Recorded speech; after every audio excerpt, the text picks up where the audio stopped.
2,800 subpoenas issued, 500 witnesses interviewed, 500 search warrants executed, more than 230 orders for communication records so records could be obtained, 13 requests to foreign governments for evidence, over $25 million spent over 2 years. We may not agree on much, but I hope we can agree that he had ample resources, took a lot of time, and talked to a lot of people. And you can read for yourself what he found.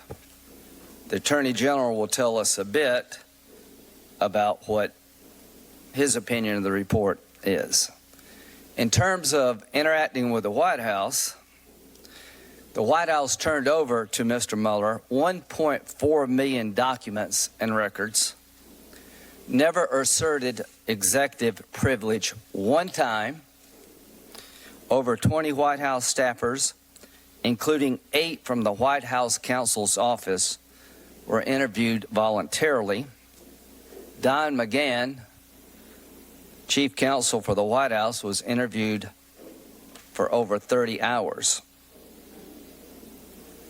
Everybody that they wanted to talk to from the Trump campaign on the ground, they were able to talk to.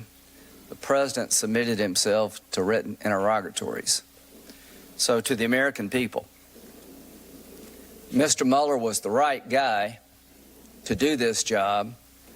I always believed that Attorney General Sessions was conflicted out because he was part of the campaign. He was the right guy with ample resources, and the cooperation he needed to find out what happened was given, in my view. But there were 2 campaigns in 2016, and we'll talk about the second one in a minute. So what have we learned from this report?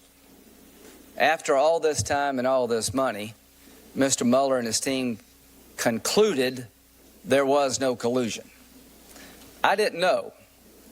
Like many of you here, on the Republican side, we all agreed that Mr. Mueller should be allowed to do his job without interference. I joined with some colleagues on the other side to introduce legislation to protect the special counsel, that he could only be removed for cause. He was never removed. He was allowed to do his job.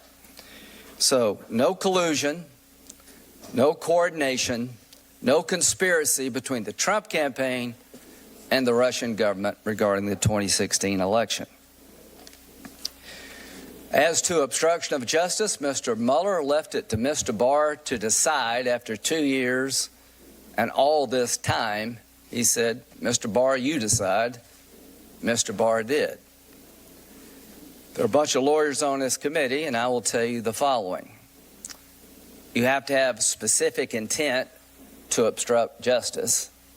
If there's no underlying crime... We're reluctant to do this. We rarely do. But the chairman of the Judiciary Committee just said that Mueller found there was no collusion. That is not correct. Nicole Wallace, the report says collusion is not a thing they considered. It doesn't exist in federal code. And what's stunning is that Lindsey Graham is offering answers to questions that aren't on the table today. The question on the table today, after the reporting last night, is why did Barr mischaracterize what was actually in the Mueller report?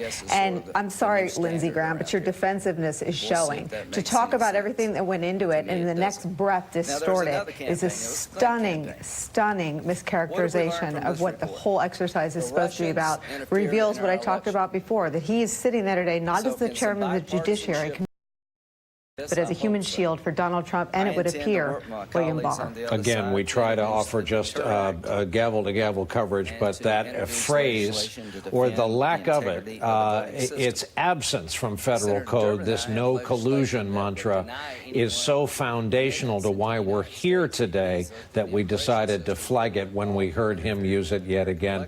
Back into the chairman and the committee room. And Blumenthal to make sure